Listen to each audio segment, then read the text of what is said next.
Hello, Buns, and welcome back to Cinnabun Sundays, a weekly video series where we talk about all things bunny. I'm Morgan, Cinnabun's bun mom, and today we are going to talk all about how to survive bunny grooming. Now, I don't mean to seem dramatic when I talk about surviving grooming, but let's be real, a grooming session can be a lot. So I am going to share all of my tips and tricks for like a normal grooming session and tips on what to do when your bunny is going through a molt. If you like this video, go ahead and give it a big thumbs up for these tips and subscribe if you never want to miss an episode. Now, before we go into actually my tips about grooming, I want to kind of lay out the different types of grooming that you're going to do with your bunny throughout the year. Because yes, there are different types. Bunnies are extremely complicated creatures, as any bunny owner has learned. So I'm going to kind of break it out through your bunny's lifetime so you can understand when you should be doing certain types of grooming and when you should be like really adding on to that. So when a bunny is born, they are born without fur, but that fur quickly comes in. And around 8 weeks of age, they have their full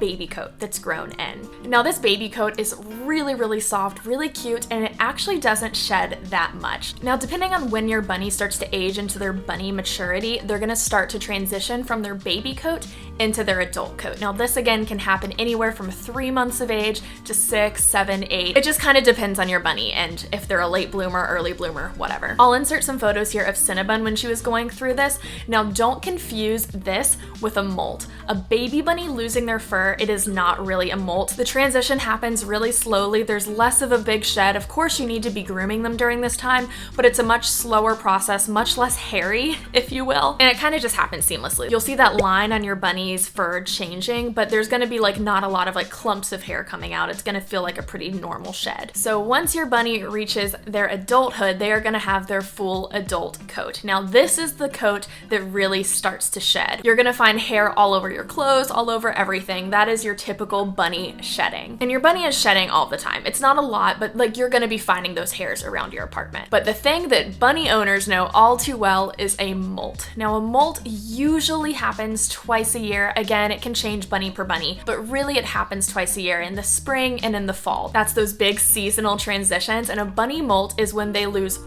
all of their fur and grow it all back. So your bunny's not gonna go bald, but they are going to be shedding at a rapid pace. Now this can last anywhere from 2 weeks to 2 months, but really the average is about 2 to 3 weeks, and you are just going to be finding bunny hair everywhere, literally everywhere. It'll be coming off in clumps. You will not be able to ignore when your bunny is molting. I keep saying this, but it really just depends on your bunny. But for the most part, the typical bunny will start on their nose and go all the way down their back. You're gonna see that big distinctive line, and fur is just gonna be coming off of your bunny in clumps. So now that we've kind of laid out the different types of fur and the different types of shedding throughout your bunny's life, let's talk about grooming and when to start grooming, how often to do it, all of those things. To get started, you are going to want a really good brush. Now, this is the brush that I have seen everywhere, and I really do think it is the best bunny brush out there. This is the Fur Buster. You can get it on Amazon, actually. I'll have it linked below in our description. Notice here that they have this like, it's almost like a rubber band consistency. It's like a rubber, and that helps grab the fur while the teeth brush it out. So it's sensitive for your bunny's fur, but it really gets the job done. So this is my favorite brush to use. For Cinnabun, when I brush her, I start by putting her on a table, on a high surface. That way she can't run away, squirm, whatever. She's kind of stuck in one spot, and it's easier just for me to get it over with. When you're brushing, you want to be soft. Bunnies have really sensitive skin, so if you yank too hard, you can actually end up hurting your bunny's skin.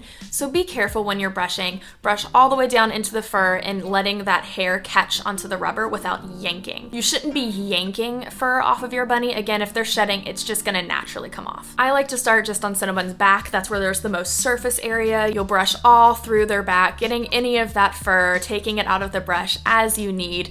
Then you'll come up to their chest, under their tummy, anywhere that there is fur, you need to be brushing. Even their little heads and their little paws. If you have a squirmy bunny, you might have to hold their chest a little bit to keep them supported, but most of the time, if you lift them up on that higher surface and give them something to chew on, it'll distract them enough to let them stay still enough for you to brush them. The more you can practice brushing your bunny, the more used to it they are going to become. them. So don't be discouraged if your first couple grooming sessions are kind of a squirmy mess. The more that you normalize it for your rabbit, the more normal it will become in the routine. Now, I always reward Cinnabun when I'm done brushing her. When I put her on the ground, I immediately give her a treat so that she knows that there's something good that can come out of a good brushing. Okay, so how often and for how long should you be grooming? In the baby phases, I honestly don't recommend grooming your bunny too much when they're a baby, just because they're not shedding that much and their fur is still growing. So I really groomed Cinnabun really about once every 2 weeks for like 5 to 10 minutes. That was more really for her to just get used to the process, see what it felt like, but it wasn't super necessary since she wasn't going through a crazy shed. Now, during their normal adulthood life, when they're not in the molt, I groom Cinnabun about once a week for about 15 minutes. That's really all that she needs. And if you notice in their poop, if you find the poops that are strung together with hair, that's a sign that they need a little bit more grooming, so you might want to add on to that. But my baseline is about once a week for 15 minutes. Now, during a molt, this is where the hard work comes in. You need to brush your bunny every single day. That's right.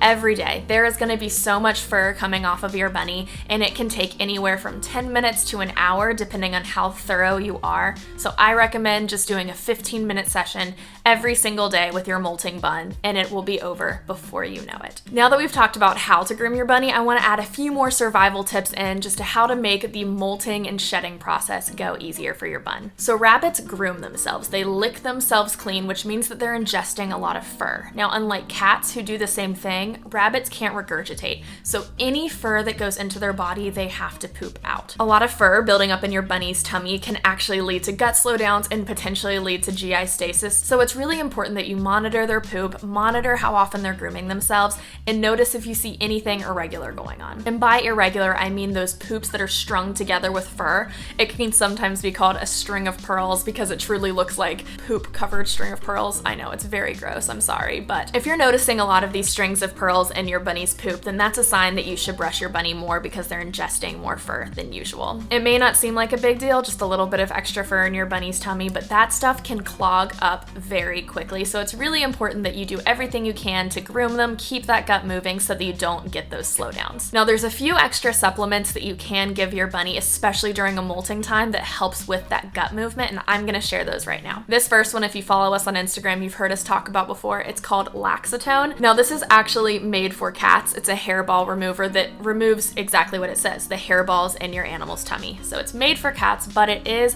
bunny safe. My vet is actually the one who recommended this to me. Now, I will say there's a few ingredients in this that I'm not obsessed with, specifically talking about molasses, so I don't love feeding this to Cinnabun every day. This is more of something that I will give her just a tiny bit, about 2 milliliters, once a week or once every other week. It aids your bunny's digestion. It helps break down that hair in their tummy, so while I don't love the molasses in it, I don't love the fur more. So as long as you're giving just a little bit of this, again, about once a week, then you should be fine. Now, I have noticed that if Cinnabun has a lot of extra hairs in her poops, I might give her more doses of it in a week just to kind of clear up what's going on, and I have noticed it works. So this is a good thing just to have in your first aid kit, ready to go if you're just noticing a lot of extra fur in your bunny's poop. This next one I have talked about on our channel before, and it's a digestive biscuit from Oxbow.